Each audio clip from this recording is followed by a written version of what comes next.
Hello everyone, this is Nilesh Kumar Gupta and you are watching NG Physics Classes. Well, पिछले term पे मैंने आप लोगों को बर्नौलीज थ्योरम बताई थी और बर्नौलीज थ्योरम जो हमने प्रूव की थी उसमें मैंने बताया था जब कोई आइडियल फ्लूइड स्ट्रीमलाइन फ्लो में किसी non uniform cross sectional area वाले पाइप के अंदर बहता है तो उसके किसी भी क्रॉस सेक्शन पे kinetic energy, potential energy and pressure energy का सम पर यूनिट वॉल्यूम कांस्टेंट रहता है। इक्वेशन जो हमारी आई थी that was P plus half dV square plus HdG is equal to constant. Yes or no? Yes sir. और फिर अगर मान के चलिए वो ट्यूब हॉरिजॉन्टल हो जाए, मैंने एक नोट बताया था है ना, तो ऐसी सिचुएशन में बर्नौलीज इक्वेशन हो जाती है P plus half dV square is equal to constant. Scene clear है? यहाँ तक का हुए को परेशानी हो तो बताए, नहीं है तो करो शुरुआत आगे की। Yes sir. इसके बाद कह रहा है लिमिटेशंस ऑफ बर्नौलीज थ्योरम।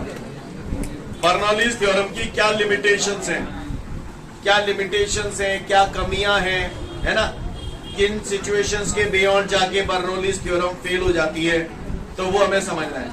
तो गौर से देखिएगा, हमने पढ़ा है बर्नौलीज थ्योरम में आइडियल फ्लूइड फ्लो हो रहा है, आइडियल फ्लूइड फ्लो तो हो रहा है, लेकिन आइडियल फ्लूइड तो इस दुनिया में कोई है ही नहीं, तो ये एक लिमिटेशन हो गई, क्योंकि बर्नौली थ्योरम जो एप्लीकेबल है वो आइडियल फ्लूइड के लिए और आइडियल फ्लूइड कोई होता नहीं है। ठीक है, दूसरी बात, हमने पूरी कहानी इसमें कर दी, कहीं भी विस्कस फोर्स लगाया नहीं लगाया, तो विस्कस फोर्स कंसीडर करना चाहिए था। यहाँ पर कोई भी लिक्विड अगर बहेगा, आइडियल फ्लूइड नहीं है तो विस्कस फोर्स भी लगेगा। विस्कस फोर्स के बारे में यहाँ पर कोई डिस्कशन किया गया नहीं किया गया, तो ये भी इसकी एक कमी है।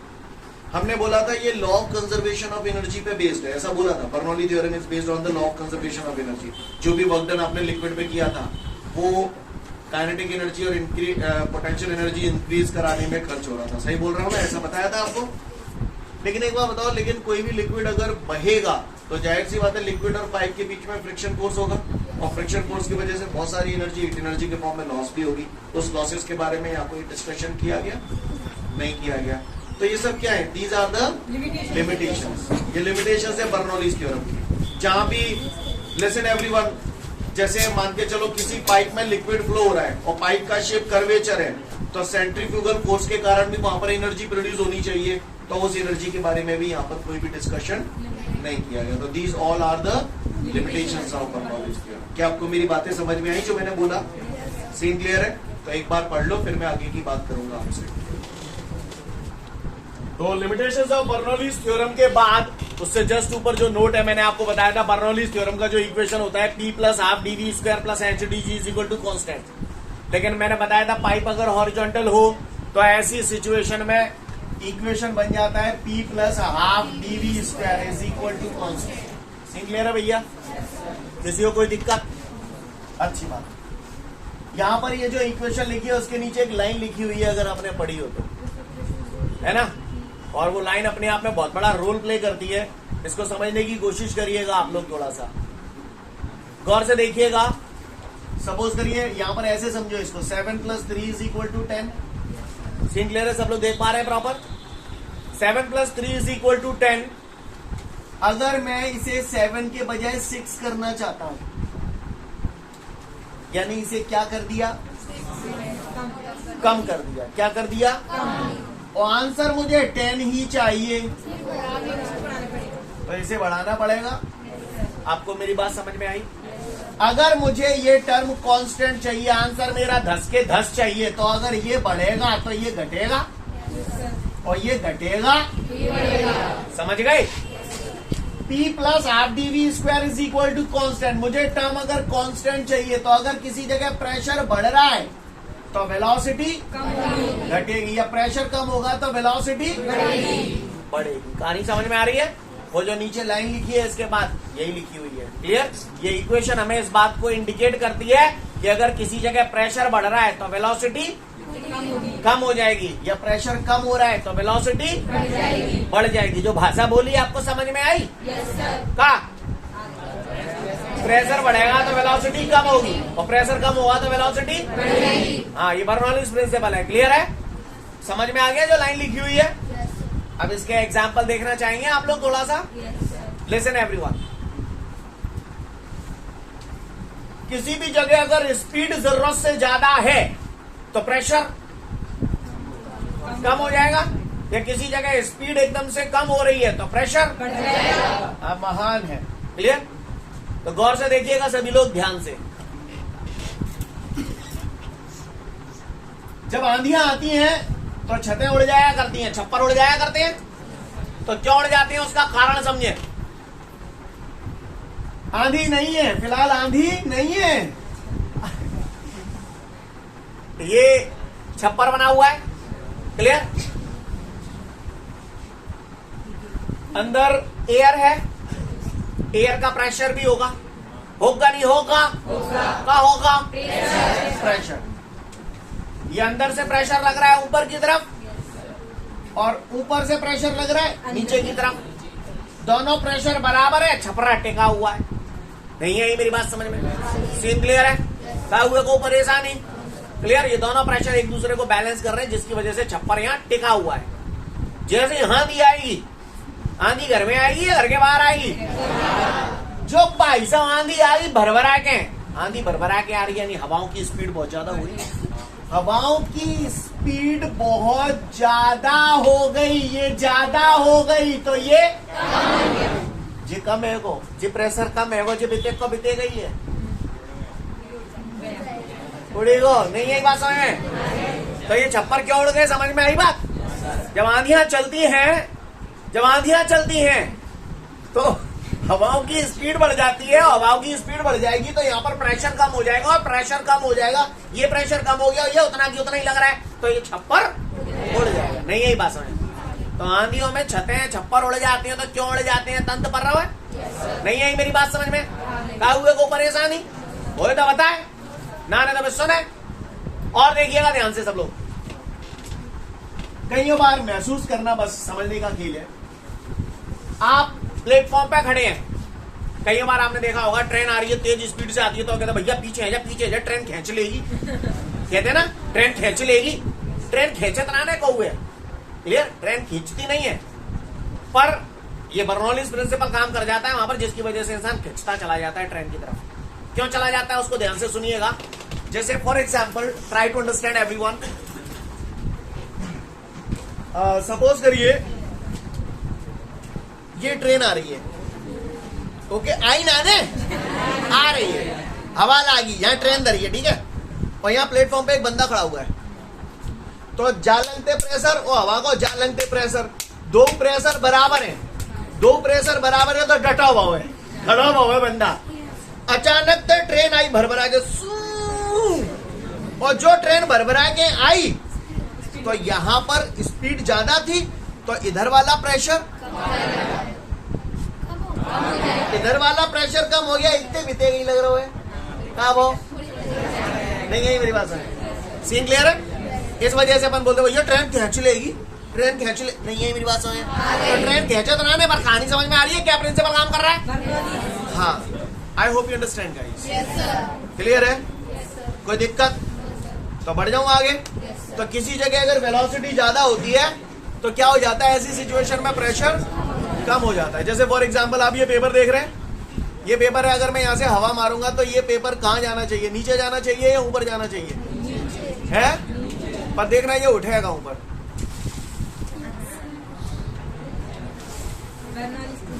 उठ रहा है ना? क्यों उठ रहा है, बात समझ में आई? क्योंकि समझ गया ना मेरी बात को? क्योंकि जैसे मैंने यहाँ से एयर दी, तेज आवाज, तेज स्पीड के साथ एयर दी, तो फाइनली यहाँ पर क्या हुआ, स्पीड बढ़ गई, स्पीड बढ़ गई, तो यहाँ पे प्रेशर कम हो गया और यहाँ से उतना ही था, तो इस वजह से ये उठ रहा है। I hope you understand. Scene clear है? आगे उठ जाऊं? क्लियर? तो किसी ने पूछ लिया तो चमका दोगे कि चमक जाओगे? ठीक है, आगे बढ़ू। इसके बाद एक नोटम दिश्यामी, चलिए पढ़िश्यामी। उसमें लिखा है Q बराबर V अपॉन T बराबर AL अपॉन T बराबर AV। नहीं आई मेरी बात समझ? तो चलिए इस नोट के बारे में हम लोग जानते हैं। नोट फूट गया, तेल लेने पहले मुझे एक बार बताओ, पानी आ रहा है, पानी, क्लियर, और पूरा भर भर के आ रहा है का पानी। तो उस वाटर फ्लो का मेजरमेंट करना है, तो उसका मेजरमेंट कैसे करेंगे? पानी बह रहा है, अनशंट पानी बह रहा है, तो उसका मेजरमेंट तो करना पड़ेगा ना। गाड़ी की स्पीड, अगर स्पीड मेजर करनी पड़ती है ना कि भैया इतने मीटर पर सेकंड है, 1 सेकंड में 1 मीटर चल जाते हैं, नहीं यही बात है। ऐसे पानी का कैलकुलेशन कर रहा है, कितना पानी बह रहा है, तो ऐसे बोलो कितना लीटर पानी कितने सेकंड में बह रहा है।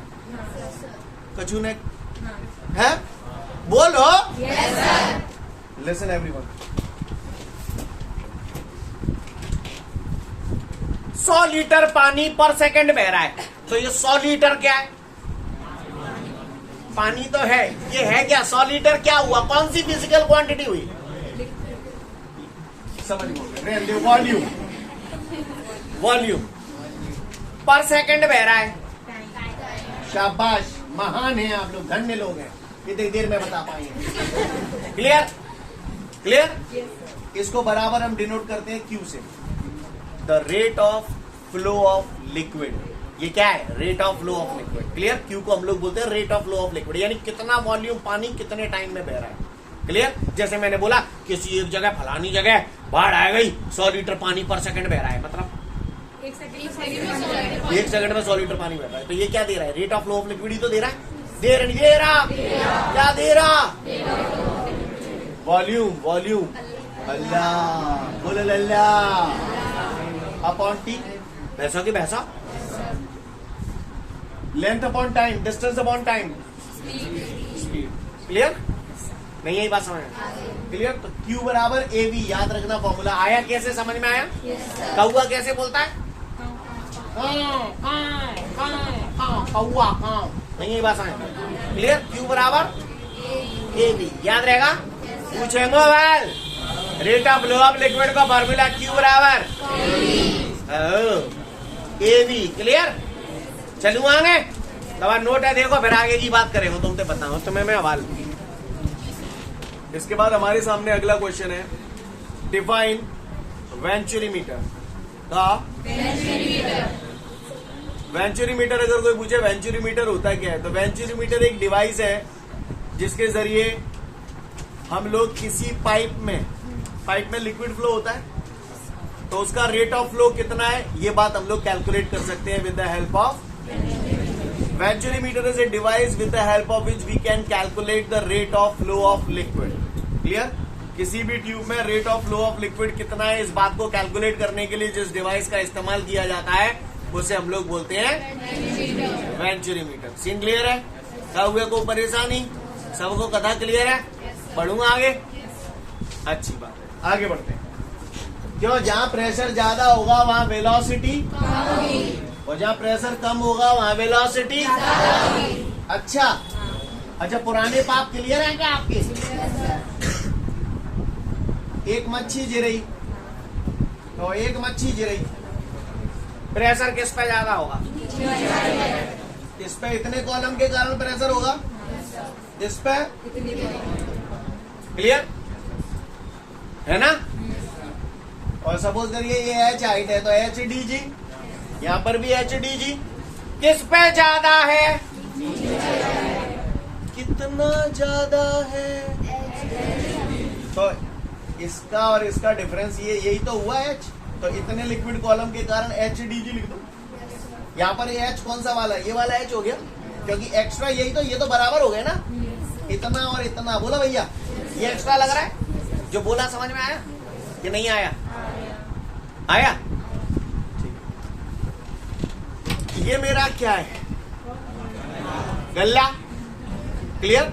थ्रोट माने? हाँ, ये इस पार्ट को और बॉटम पार्ट को ज्वाइन कर रहा है कौन? गल्ला, थ्रोट। क्लियर? समझ में आया जो बोला? तो सुने भैया, अब हमारे सामने क्वेश्चन है वेंचुरीमीटर। कोई पट्टा अगर मुझसे पूछता है कि वेंचुरीमीटर है क्या, तो उसको बोलना लाला venturimeter is a device with the help of which we can calculate the rate of flow of liquid in a tube. Right? चलिए देखिए, गौर से देखिए, बड़ी बड़ी फैक्ट्रियों में क्या, बड़ी बड़ी ऐसे पाइप लगा हुआ होता है लाइक दिस। इस पाइप को मैंने नाम दे दिया पीकू। क्या नाम दे दिया? और बीच में इस टाइप का ये ऐसे करके डिवाइस लगा हुआ होता है, ये ऐसे डिजाइन बना होता है। क्लियर? इस हिस्से को ये जो जोड़ रहा है इसे बोलते हैं थ्रोट। क्या बोलते हैं? जैसे जाए और जाए जोड़ रहा हो ना जी, नहीं यही बात है। ऐसे ही जाए और जाए जे जोड़ रहा हो तो इसको क्या बोलते हैं? थ्रो। इसको मैंने इंडिकेट कर दिया एस से। कैसे इंडिकेट कर दिया? पक्का? सीन क्लियर है? यहाँ तक बात समझ में आ रही है सभी को? इसके अंदर ये लिक्विड बह रहा, कौन बह रहा? लिक्विड। हाँ जी, सीन क्लियर है सभी को? इसका एरिया ऑफ क्रॉस सेक्शन यहाँ पर और यहाँ पर सेम होगा या अलग अलग होगा? मैंने मान लिया यहाँ पर area of cross section A1 है, यहाँ पर A2 है। स्पीड दोनों जगह सेम होंगी या अलग अलग? यहाँ पर मैंने मान लिया स्पीड V1 है, यहाँ पर स्पीड क्या हुआ? को परेशानी हो तो बताए। यहाँ पर मैंने मैनोमीटर ट्यूब लगा दी। क्या लगा दी? Manometer tube. जिंदगी में पहले कभी सुनी है या आज ही पहली बार सुन रहे हो? शाबाश, वेरी गुड। मैनोमीटर ट्यूब कभी नहीं सुनी? केमिस्ट्री में सुना होगा आपने। प्रेशर डिफरेंस कैलकुलेट करने के लिए यूज की जाती है। को बात नाने मैं बताऊं ये दो ट्यूब लगी है, मैनोमीटर ट्यूब बोलते हैं इसे। लिसन एवरीवन, अब आप बताओ, जो भी करना है आप नहीं करना है, मैं कुछ नहीं करूंगा। लिक्विड जा रहा है, वेलोसिटी हिया ज्यादा या हिया ज्यादा? यहाँ वेलोसिटी ज्यादा। वेलोसिटी ज्यादा तो प्रेशर, यहाँ प्रेशर कम होगा, यहाँ प्रेशर ज्यादा। तो मुझे बताओ कौन सी लिक्विड में ज्यादा हाइट तक लिक्विड होगा? जामे कि जामे? इस वाले में ज्यादा हाइट तक होगा क्योंकि यहाँ पर प्रेशर, क्योंकि यहाँ वेलोसिटी कम है तो प्रेशर ज्यादा है, तो जाहिर सी बात है ज्यादा हाइट तक लिक्विड होगा। सही बोल रहा? बोलो भैया। और यहाँ पर अगर बात करूँ तो कम हाइट तक। नहीं यही बात समझ। तो यहाँ पर ऊंचाई पे तक क्यों बनाया है, यहाँ पे नीचाई तक क्यों बनाया है? बात समझ में आ रही है? समझ गए ना? बर्नौली थ्योरम से किया है मैंने। क्योंकि यहाँ स्पीड ज्यादा है, एरिया कम है तो स्पीड ज्यादा है। नहीं, अरे area equal to constant. Come on. तो यहाँ वेलोसिटी ज्यादा है इसलिए प्रेशर कम है। प्रेशर कम है तो कम हाइट तक है। ये कम लिक्विड का कॉलम जो बनेगा वो कम हाइट का बनेगा, तभी तो कम प्रेशर होगा। ये ज्यादा हाइट का होगा तो यहाँ पे प्रेशर ज्यादा होगा। नहीं है मेरी बात समझ में? समझ गए? पक्का? अच्छा चलो ठीक है। तो क्या मैं स्केल से ये और ये इन दोनों के बीच का ये हाइट नहीं मेजर कर सकता? कर सकता हूं। तो भैया हॉरिजॉन्टल ट्यूब है, by the Bernoulli's theorem I can say P1 plus half dV1 square is equal to P2 plus half dV2 square. बोलो भैया मैंने कहा गलत करता हूँ यहाँ में? हैं? सीन क्लियर है? चलन दो डील। आ जाओ। P2 जालंग ले आओ तो ये P1 माइनस P2 बराबर half V2 square minus half D का हुआ को परेशानी हो तो बताए ना तो बस सुने। प्रेशर डिफरेंस इस कॉलम का प्रेशर डिफरेंस निकालूंगा, क्या आ जाएगा? HDG। बोलो भैया। बराबर हाफ D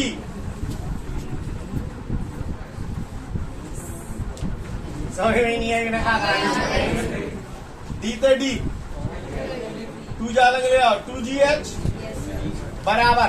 यहाँ तक किसी को कोई दिक्कत? सीन क्लियर है? चलन दो डील। बचपन में सुना था by the equation of continuity A1 V1 is equal to A2 V2 and AV is equal to, ये बोला ठीक है, Q कहाँ Q is equal to AV। Clear?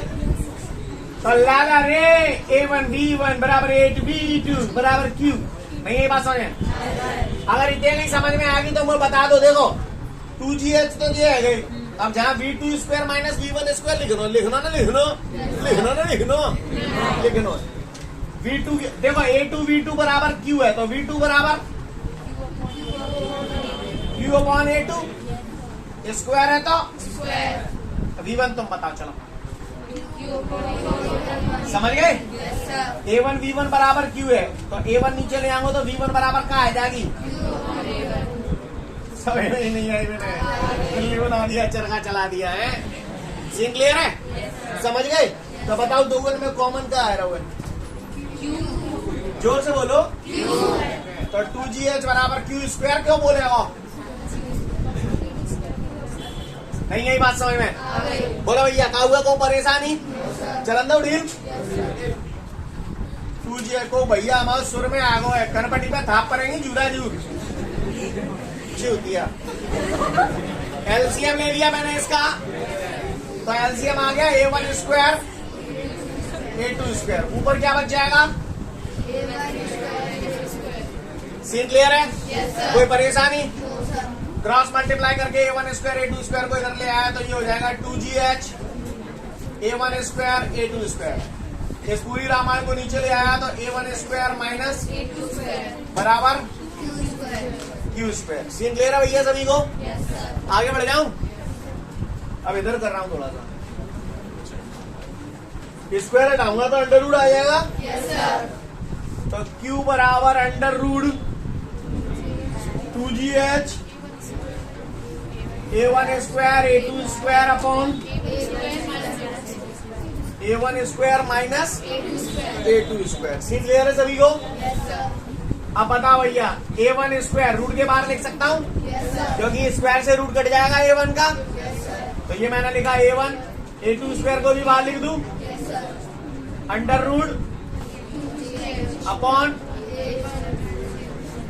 नहीं यही बात समझ है, Q बराबर A1 A2 under root 2GH upon A1 square minus A2 square.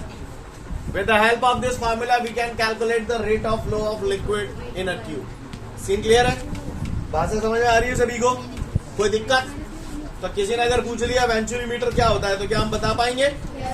शांत मन से देख लें, 2 से 3 मिनट का समय दिया मैंने आप लोगों को।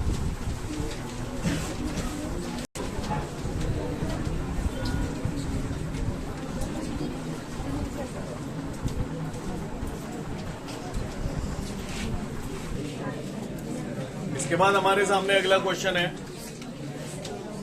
Define Stokes law. Stokes law की अगर हम लोग बात करें तो स्टोक्स लॉ जो दिया वो साइंटिस्ट स्टोक्स ने दिया, इसी के नाम पर ये पड़ा है स्टोक्स लॉ, राइट। इसका जो फॉर्मूला होता है that is F is equal to 6 pi eta R V, और इसके बारे में हम लोग जो भी डिस्कशन करेंगे on the basis of this formula 6 pi eta R V के आधार पर। क्लियर? 6 पाई ईटा आरबी अगर हमको फॉर्मूला क्लियर है तो हम इसका पूरा आंसर अपने आप से लिख सकते हैं। क्लियर? तो F is equal to 6 pi eta R V, this is the formula for Stokes law.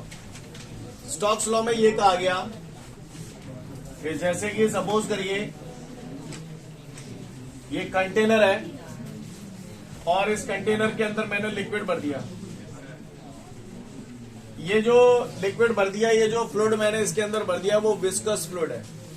Viscous fluid है, इसका मतलब विस्कस फोर्स लगेगा। बोलो भैया, विस्कस फ्लूइड है, इसका मतलब विस्कस फोर्स लगेगा। सही बोल रहा हूं? और होमोजीनियस लिक्विड है, होमोजीनियस फ्लूइड है। होमोजीनियस फ्लूइड का मतलब हर जगह डेंसिटी सेम रहे। सीन क्लियर है? तो ये होमोजीनियस विस्कस मीडियम है और इस मीडियम के अंदर मैंने एक small rigid smooth spherical body डाली है। समझ गए क्या बोला मैंने? आप तो ऐसे समझो साइकिल में गोली रखते हैं। क्लियर? तो वो स्मॉल बॉडी है, सॉलिड है, रिजिड यानी हार्ड है, और बिल्कुल उसका सरफेस बहुत चिकना होता है यानी स्मूथ सरफेस है। Clear? Small spherical rigid smooth body, मैंने यहां पर स्मूथ स्फेरिकल बॉडी मैंने इस होमोजीनियस विस्कस फ्लूइड के अंदर डाल। ऐसा भी नहीं कि आप उसे फेंकेंगे तो इसकी वेलोसिटी क्रिटिकल वेलोसिटी से ज्यादा हो जाएगी तो लिक्विड बाहर की तरफ फैलेगा, है ना। बिल्कुल धीरे से, यानी हमें इस प्रकार फेंकना चाहिए कि इसको जो वेलोसिटी आप दे रहे हो वो वेलोसिटी क्रिटिकल वेलोसिटी से कम होनी चाहिए। ज्यादा होगी बाहर आएगा। आपको मेरी बात समझ में आ रही है? क्रिटिकल वेलोसिटी बताई थी ना? क्लियर है सभी को? तो यहां पर मैंने इस solid small spherical smooth body को मैंने जैसे यहां पर छोड़ दिया, तो यहां पर क्या होता है, जैसे ही आप किसी चीज को छोड़ते हो तो आपको मालूम है कोई चीज मैंने ऐसे छोड़ी तो इसकी वेलोसिटी क्या होती है? नहीं, mg तो ठीक है, लेकिन इसकी वेलोसिटी बढ़ती है या घटती है? बढ़ती है। तो यहाँ पर क्या होता है, जब आप इसे छोड़ते हो तो स्टार्टिंग में जब ये नीचे आता है तो इसकी वेलोसिटी बढ़ती है, लेकिन उसके बाद धीरे धीरे बढ़ रही है। उसके बाद ये कांस्टेंट वेलोसिटी से मूव करने लगता है क्योंकि विस्कस फोर्स वगैरह की वजह से इस पर ऊपर की तरफ फोर्स लगने लगता है, और उसके बाद ये थोड़ा सा स्पीड बढ़ने के बाद ये कांस्टेंट वेलोसिटी से मूव करने लगती है, और इसी कांस्टेंट वेलोसिटी को हम लोग बोलते हैं टर्मिनल वेलोसिटी। क्या बोलते हैं? Terminal velocity. जब मैंने solid rigid smooth small spherical body को होमोजीनियस विस्कस फ्लूइड के अंदर डिप किया है ना, और इस प्रकार डिप किया कि इसकी जो वेलोसिटी है वो क्रिटिकल वेलोसिटी से कम है। तो ऐसी सिचुएशन में इसकी वेलोसिटी पहले बढ़ती है और फिर उसके बाद ये कांस्टेंट वेलोसिटी से मूव करती है। इस कांस्टेंट वेलोसिटी को कौन सी वेलोसिटी बोलता हूं? Terminal velocity. क्लियर? पहले वेलोसिटी बढ़ रही है, उसके बाद वेलोसिटी का बढ़ना बंद हो गया, कारण उस पर विस्कस फोर्स लग रहा था। और इस पे जो विस्कस फोर्स अपोजिट डायरेक्शन में लग रहा था वो तीन चीजों पे डिपेंड करता था। एक तो coefficient of viscosity of the liquid, दूसरा आप जो स्मॉल स्फेरिकल बॉडी उसमें डाल रहे हैं उसकी रेडियस पे, और तीसरा वेलोसिटी। क्लियर? ये मैंने किस आधार पे पॉइंट बोले? इस फॉर्मूले के आधार पर। क्लियर? स्टोक्स ने अपने पूरे एक्सपेरिमेंट में ये बोला कि इस पे जो विस्कस फोर्स लगता है, जो आप स्मॉल स्फेरिकल बॉडी इसके अंदर डाल रहे हैं, उस पर जो विस्कस फोर्स लगता है तीन चीजों पे डिपेंड करता है। Coefficient of viscosity of the liquid, radius of the spherical body and velocity. Combining all the equations, सभी इक्वेशंस को कंबाइन करूंगा तो F proportional to theta R V, proportional हटाएंगे तो 6 पाई ईटा आरबी। नहीं यही बात समझे? Here 6 pi is the proportionality constant. Scene clear है? 6 पाई को क्या बोलते हैं? Proportionality constant. हाँ, क्लियर? बात समझ में आ रही है सभी को? ईटा क्या है यहाँ पे? Coefficient of viscosity of the liquid, R radius of the spherical body, and v is the velocity. Scene clear है? बात समझ में आ रही है? पहले तो स्टोक्स लॉ पढ़ लो। स्टोक्स लॉ क्लियर हो गया सो हो गया। स्टोक्स लॉ भी पढ़ लो, और इसके बाद necessary condition for the validity of Stokes law वो भी पढ़ लो, और साथ साथ टर्मिनल वेलोसिटी दी है इसके बाद। टर्मिनल वेलोसिटी की केवल डेफिनेशन पढ़ लो, सारी चीजें हो गई आपकी। तो मैं उम्मीद करता हूं यहां तक आपको सारी चीजें क्लियर हो गई। स्टोक्स लॉ क्लियर हो गया, necessary condition for the validity of Stokes law हमने पढ़ा, टर्मिनल वेलोसिटी हमने पढ़ी। टर्मिनल वेलोसिटी क्या है? कांस्टेंट वेलोसिटी है नहीं है? है। अच्छा एक बात बताओ, मजे। क्लियर? यानी किसी भी बॉडी पे उसके वेट के कारण जो फोर्स लगता है that is always acting in the downward direction. Clear? This is the force due to weight. कितना? मजे, mg। किसी भी वेट के कारण जो फोर्स लगता है वो कितना लगता है? mg, always acting in the downward direction. काउगे को परेशानी? सीन क्लियर है? यानी वेट की वजह से जो फोर्स लगता है that is always acting in the downward direction. Scene clear? आगे बढ़ू? आगे बढ़ता हूं। इससे पहले कि मैं टर्मिनल वेलोसिटी का डेरिवेशन आपको कराऊं, मैं कुछ कहना चाहता हूं आपसे। मैं कह लूं? कह ही लेता हूं। आइए, ये देख रहे हैं, ये लिक्विड है। फोर्स ऑफ बायोडेंसी हमें थोड़ा सा जानना है यहां पर, क्योंकि आज हमें इसकी आवश्यकता पड़ रही है। बायोडेंसी फोर्स क्या होता है? सुना होगा शायद आप लोगों ने। सुना है कभी जिंदगी में 9th क्लास में? सुना है तो अच्छी बात है, नहीं सुना तो मैं सुना रहा हूं। क्लियर? Force of buoyancy. इसमें क्या कहा गया उसको ध्यान से देखिएगा। दिस इज द लिक्विड, जहां में मैंने प्लास्टिक की कहे की प्लास्टिक की बॉल डाल दी, तो बॉल ऐसे रमकेगी। डिंग डिंग डिंग डिंग। बोलो भैया, सही बोल रहा हूं? लिसन एवरीवन, गौर से सुनिएगा। प्लास्टिक की बॉल का वेट डाउनवर्ड डायरेक्शन में काम करेगा, है ना? डाउनवर्ड डायरेक्शन में काम करेगा। लेकिन जैसे ये बॉल यहां पर मैंने लिक्विड में डाली, तो ध्यान रखना, यहां से ये जो इतना लिक्विड है, ये वाला, ये लिक्विड इस जगह से डिस्प्लेस हो गया। ये लिक्विड अपनी जगह से डिस्प्लेस हो गया, तभी तो ये बॉल ने जगह हिल रही नहीं, ये बात समझ में? और वो लिक्विड इस पे कहां की तरफ फोर्स लगाएगा? ऊपर की तरफ। यहां से ठीक उतना ही लिक्विड डिस्प्लेस होगा जितना की बॉल का वेट है। यानी इस बॉल का वेट और इस लिक्विड का वेट जो यहां से डिस्प्लेस हुआ है वो बराबर होगा। नहीं है मेरी बात समझ? सीन क्लियर है? काहुए को परेशानी? सीन क्लियर है? और इसी की वजह से इस पे ऊपर की तरफ जो बल लगता है, जो फोर्स लगता है, उसे हम लोग बोलते हैं बायोडेंसी फोर्स। कौन सा फोर्स? बायोडेंसी फोर्स। नहीं यही बात समझ में? सीन क्लियर है? कोई दिक्कत? तो यानी कोई भी बॉडी अगर आप इस लिक्विड के अंदर डाल रहे हो, तो ये बॉडी जितना लिक्विड अपनी जगह से डिस्प्लेस करती है ना? क्लियर? तो उस दादी की बॉडी का वेट और डिस्प्लेस्ड लिक्विड का वेट बराबर होता है। क्लियर? और इसी की वजह से यहाँ पर बायोडेंसी फोर्स लगता है अपवर्ड डायरेक्शन में। जो बोला आपको समझ में आया? सीन क्लियर है? तब आप लोग लायक हो।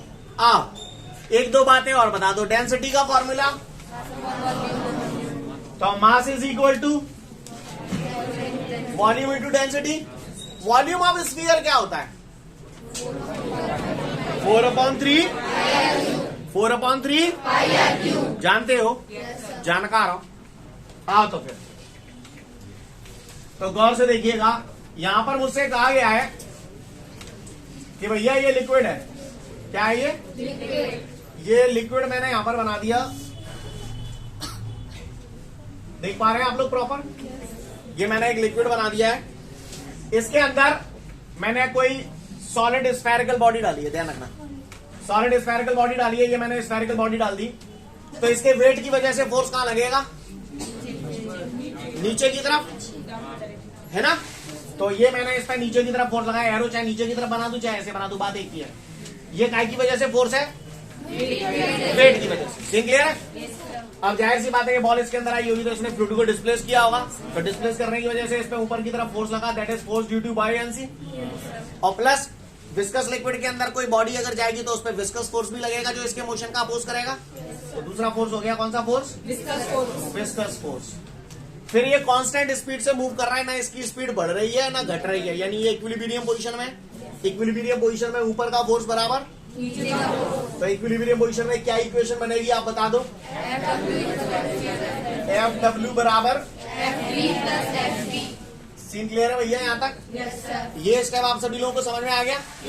तो बस अब तो जी बचा ना खत्म कहानी। Listen everyone, force due to its weight, क्या फॉर्मूला है? Force due to weight mg। Scene clear है? जी तो मैंने रख दी, एम में आवाज रख रहा हूं, रख ही देता हूं, 1 मिनट रुक जा। अब थोड़ा ध्यान देना सब लोग, ठीक है? यहां पर जो सॉलिड स्फेरिकल बॉडी है उसकी डेंसिटी मैंने मान लिया रो। क्लियर? किसी न किसी मटेरियल की होगी स्फेरिकल बॉडी, उसकी डेंसिटी मैंने मान लिया रो, और जो लिक्विड है उसकी डेंसिटी है सिग्मा। कितनी है? सिग्मा। तो गौर से देखिएगा, force due to weight mg, तो जी तो मैंने लिख दिया। अभी मैं मास इधर साइड में आ रहा हूं थोड़ा सा, तो मैंने सुना है density is equal to mass upon volume, तो mass is equal to volume into density, तो mass is equal to volume. अब आप गौर से देखिएगा, यहां पर मैं स्फेरिकल बॉडी के वेट की बात कर रहा हूं, तो वेट का फॉर्मूला mg, तो m की जगह वॉल्यूम इंटू डेंसिटी, तो वॉल्यूम कितना रखूं? स्फेरिकल बॉडी है तो वॉल्यूम कितना रखूं? 4/3, पहले इधर लिख देता हूं, 4/3 पाई आर। जो डेंसिटी कितनी लिखूं? स्फेरिकल बॉडी की डेंसिटी रो। नहीं है बस। सीन क्लियर है सभी को? कोई दिक्कत? तो m की जगह मैं यहां पर क्या रख दूं? 4/3 पाई आर क्यूब रो। आपको स्टेप समझ में आया? बोलो भैया यहां तक किसी को कोई दिक्कत? सबको बात समझ में आ गई? Is equal to viscous force, तो हरियाली आपने पढ़ा है 6 pi eta R V Stokes law में, यस और नो? अब जितना वेट बॉल का होता है स्फेरिकल बॉडी का होगा, उतने ही वेट के बराबर लिक्विड डिस्प्लेस हो जाता है, तो उतने ही वेट के बराबर तो ये भी mg। बोला भैया? तो जी तो मैंने ये लिख दिया, मास की जगह आएगा वॉल्यूम इंटू डेंसिटी, तो volume 4/3 pi R cube. Density की जगह क्या लिखूंगा? सिग्मा। सिग्मा क्यों लिखा समझ में आएगा? क्योंकि लिक्विड की डेंसिटी सिग्मा है। इसको इधर ले आया तो 4/3 पाई आर क्यूब रो जी, इसको इधर लाया तो माइनस का 4/3 पाई आर क्यूब सिग्मा जी बराबर 6 पाई ईटा आरबी। इनमें कॉमन क्या आ रहा है? 4/3 पाई आर क्यूब जी, तो rho minus sigma is equal to 6 pi eta RB. Scene clear है भैया? 2 2 4, 2 3 6, पाई से पाई कैंसिल। तो थोड़ा गौर से देखिएगा सभी लोग। 2, ठीक है भैया? 2, ये 3 को नीचे ले आए तो 3 3 9 हो जाएगा। बोला भैया? सीन क्लियर है? आर से आर क्यूब काटूंगा, g rho minus sigma is equal to eta नीचे ले आओ,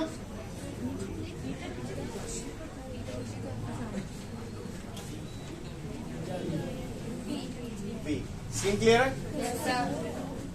सीन क्लियर है सभी को? तो ये हमारा काय का फॉर्मूला आ गया, टर्मिनल वेलोसिटी। क्लियर? आपने अभी देखा था जब किसी सॉलिड स्फीयर को, सॉलिड स्फेरिकल स्मूथ बॉडी को होमोजीनियस विस्कस फ्लूइड के अंदर डालते हैं तो वो थोड़ी देर बाद एक कांस्टेंट वेलोसिटी से मूव करने लगता है। तो ये वो कांस्टेंट वेलोसिटी आ गई। इसी कांस्टेंट वेलोसिटी को आप लोग क्या बोलते थे? Terminal velocity. v is equal to 2/9 r square rho minus sigma g upon theta. Scene clear है? कोई दिक्कत? तो इस तरीके से अगर टर्मिनल वेलोसिटी का रिलेशन अगर हमें निकालने के लिए आ जाए तो क्या हम लोग निकाल पाएंगे? निकाल पाएंगे? अच्छा एक बात बताओ, ड्राइंग बनाइए कभी जिंदगी में? बनाइए, बताना जरा। ऐसे ड्राइंग बनाते बताना है? ऐसे है? ये नदी बनाते थे बचपन में, नहने थे। ऐसे मछली भी बनाते थे। और किसी जगह अगर मछली है तो बुलबुले भी बनाओगे? बुलबुले ऐसे बनाते होंगे। अच्छा ऊपर के लिए बनाते हो? तो ये बुलबुले ऊपर क्यों उठते हैं? बुलबुले ऊपर क्यों उठते हैं? Listen listen listen listen. यहां पर डेंसिटी रो है, लिक्विड की डेंसिटी। एक बात बता, अगर मेरी वेलोसिटी पॉजिटिव होगी तो मैं नीचे जाऊंगा या ऊपर जाऊंगा? नीचे जाऊंगा। और अगर मेरी वेलोसिटी नेगेटिव हो जाए तो मैं ऊपर उठने लगूंगा। बात समझ में आ रही है? पानी है, पानी के अंदर ये जो है हवा के बुलबुले हैं, तो एयर बबल की डेंसिटी लिक्विड की डेंसिटी से क्या होगी? कम होगी या ज्यादा होगी? कम होगी। यानी ये चीज कम, ये ज्यादा। यानी रो छोटा है, सिग्मा बड़ा है। रो छोटा, सिग्मा बड़ा। तो ऐसी सिचुएशन में वेलोसिटी कैसी आएगी? नेगेटिव। और वेलोसिटी नेगेटिव आ गई, इसका मतलब क्या होगा कि ये जो बबल होंगे वो कहाँ की तरफ उठेंगे? ऊपर की तरफ। तो क्यों उठ रहे हैं, समझ में आ रही है बात? एयर बबल इनसाइड वाटर कहाँ की तरफ उठता है? ऊपर की तरफ। तो क्यों उठ रहा है, बात समझ में आ रही है सभी को? पढ़ लो, टर्मिनल वेलोसिटी भी पढ़ लो। इसके बाद एक नोट दिया होगा इसी टाइप का, वो नोट भी पढ़ लेना। आज के लिए पर्याप्त है, कल फिर मिलते हैं। Thank you everyone, have a great day to all of you guys.